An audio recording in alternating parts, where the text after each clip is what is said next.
Mr. Khalil talk about so much different things all the time, but you know, Khalil and I go far way back, and I think he's going to set up his tripod because we're going to record. I don't even know what we're going to talk about today, but we're going to bring some content to the people, and I'm going to make Khalil lead the way here now. As you all know, Khalil used to be on the ground, up and down all over the place, visiting the farmers everywhere. Recently, he got I think a promotion, and now he's at the feed mill, you know, doing formulation of feeding. And then I see him now him start up a chicken farm, and you know, him doing consultancy work, and you know, he's doing all these different things as a young man. I feel very proud that, you know, how he's trying to make ends meet. So, Khalil.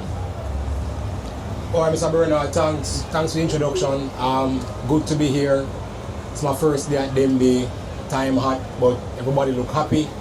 Mr. Bernard, I tell you a whole lot of things. You do a lot of things yourself. So I think your model is what I did say when I just get introduced to you.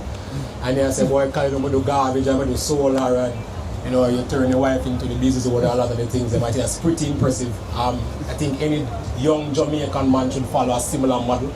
I think the family unit represents so much for this country, and that's it. So yeah, I know with the Bestress team at the feed mill, manufacturing the feed, that has been pretty challenging in adapting from, you know, coming from the road into an office space, you know, working at the factory and dust and so. But it's been exciting. Just the whole operation, I think, you know, make me a better person, a better businessman also. The little project I'm doing is what I want to create model farms. I know farmers always call us our training. Yeah. So the idea is to create some of these into model farms where farmers can come probably once a month and just come get the experience, make a little money out of it. You know what, before you come off of that, you know what the people are always asking, I see them do it all the while. How come you always talk about goat and you got chicken and layers and all of that? Alright, a good question. Alright, so in the video I did about it, I kind of explained that to say, boy, you know, I need something that can generate cash every day. Right. Sheep and goat is a medium to long term setup. You know, you won't make money in the first year. I need something that can generate cash flow for me as I start doing it. You know, just to kind of ensure I can sustain the business. So that's why I started eggs. I can sell egg every day. In a few months' time now, I'll put up the sheep and goat operation to show that. But then the idea is not just training practically, but to show them the business model, how the money flow. Because I believe that is a problem we have with some of the farmers, you know, managing the financing. You know, they look good this year, they have a little problem next year, I'm calling, asking if, oh, you know, I need to bounce back because I might lose something. So some of the business practices, I think, to make a farm successful and profitable is what I want to demonstrate and at the operation. Right. You see, one of the things, you know, even in this goat industry, I try to tell people, you might concentrate on meat, or what about the value added? You need to have different business streams, you know, different means of earning money as you go along. Yes, you know, like, I don't remember the word now, Khalil, like some of the farms you go on, they have goat, and they're growing crops, and they're doing, you know, different things, you know. I remember meeting this guy, he's a mechanic, he have a mechanic shop fixing car, and you know, him crops and him have him goat pen. You have multiple streams, right? Income, of income, that if one of them fail, or you have some, you know, dry period, you can always be there. And I think that's what you will probably head towards. Yeah, a very, very similar thing. As in, when I do like, say I'm doing some business plan for some clients. When I punch those numbers, if you don't have at least minimum 18% of your operation doing some value added, your profit margin take a lot, your break-even point becomes longer, and your margin is pretty low. So that is a similar thing what we're doing here. You know, multiple cash flow, and I call it a value addition. So when you talk about farmers that see like Henry, for example, with his jam goat burger, it makes sense for him. Doing normal meat, him have genetics, but then him convert a proportion, 18% of meat go towards this value add. Premium price at the retail, in profit margins becoming, gross profit margin become better. So that's the model I think a lot of farmers, I want to demonstrate to the farmers to show that this is what it works. how it work. Goat, layer, there is still value added within those different operations also. So we want to kind of showcase the whole of that. It's very similar to even milk. You know, you have farmers who are doing the milk and they sell the milk direct. But the farmer who takes the milk and maybe make soap with it, that's a whole nother business model right there, because you could make, you know, a storeroom of soap. Maybe it don't sell today, but tomorrow, you know, you get an order for that. You get an order for a big, you know, so you know you have that value added continue going on there. So you know, it's great to be here today with Khalil, and you know, Khalil, when we look at the industry right now and look where we are, boy, you and I really did a lot of work, and we see a lot of things, and that we can shake with and say, yeah, you know, this happened because of some of the things we did. Yeah, I agree. What really humbled me a lot of times is, especially some of the young farmers that, you know, we talk to daily on the phone, and we see them turn it into a successful business. That really let me appreciate some of the little groundwork what we do.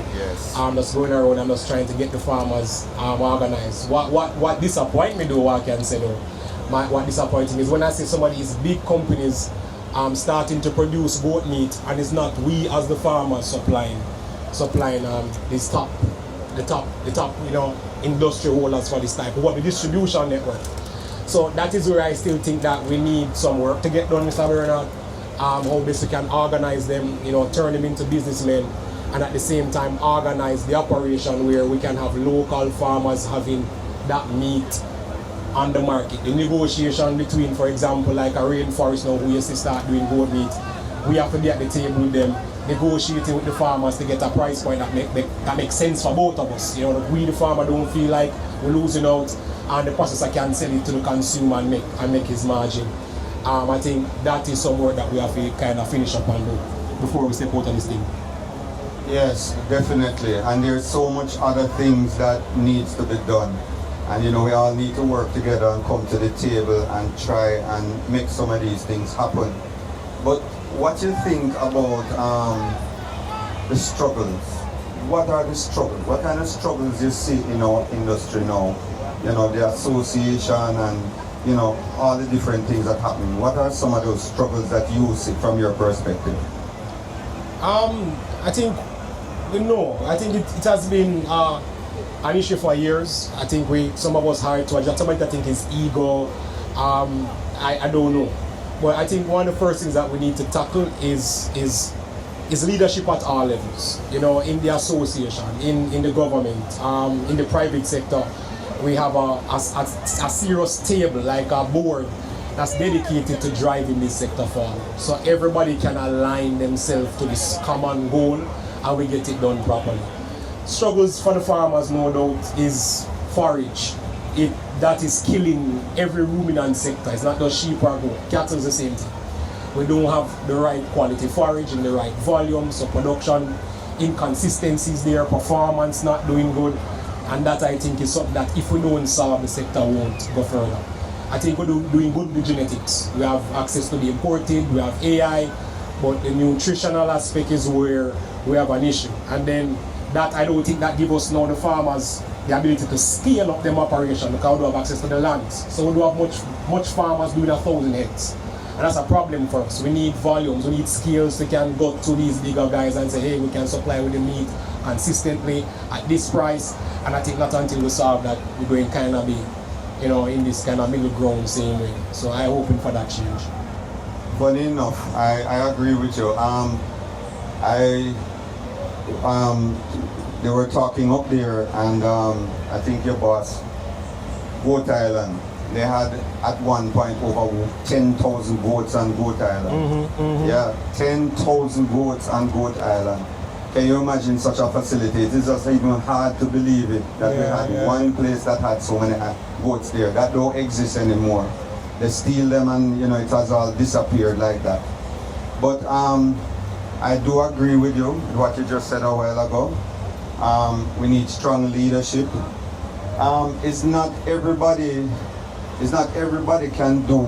There's no one person that can do every single thing. You know, Maybe you might have somebody who is strong in PR. Maybe you might have somebody who have good communications, maybe with the farmers. Yes. You know, you have different strengths, people with different strengths, and we just need to pull together and put all those strengths and those positive together. And I think the outcome can be great. Yeah, I agree with you. You know? Yeah, I agree. That's really, I think it's just the organization, a strong team that dedicated to this mission that we're on, and it can be solved. You know, it's going to take some time, no doubt, but I think that's where we need to start. A strong team, take it over with. But I have a question for you today. How you think the goat show is going? Well, the original listing was 150 sheep and 183 goats. But you know, so we had some latecomers, some farmers did their veterinarian report stuff and just came to the gate. So as usual, we try to facilitate them and support. So I don't even know what the numbers end up being. The sheep, which was judged yesterday, I saw some nice sheep. And the sheep were, I think it was 150 and probably more than that was here. Some nice animals was here and was very impressive. You know, we have the international judge here too, from Barbados. He was there in the ring and judging also. He's there with the goat also. And the goats was here, and you know, we saw a lot of animals and you know, especially the Nubian. I thought the Nubians were very, very nice this year. Some really impressive animals. And the people are very impressed, you know, when you listen to the patrons here, a lot of them very impressed and very excited about, you know, what is happening in the industry moving forward. And I can say this, Khalil, when you and I were back then, and where the industry was and where it is now, it has really grown significantly.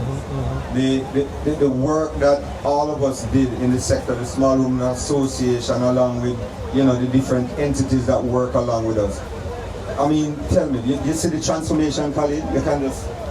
Yeah, I think when you look at the genetic landscape now, it's 10 times better than I could ever possibly think it would have reached. I think that importation free up on that AI program really set farmers on a program of breeding animals for quality based on the breed type and the phenotypes that make sense for both meat and milk.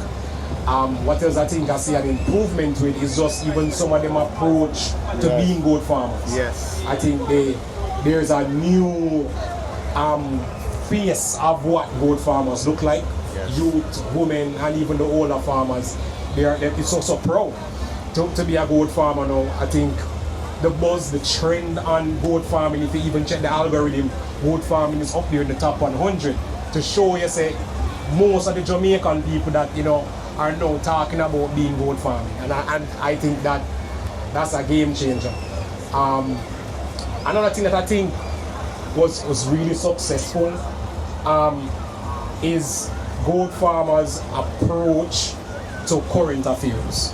I think they're very resilient because we've seen some shifts in the industry that could wipe out a lot of them, and a lot of them stayed strong. If they think quick on their feet, do I need to sell as meat now, or am I going to change my price, or am I going to cut down and build back up?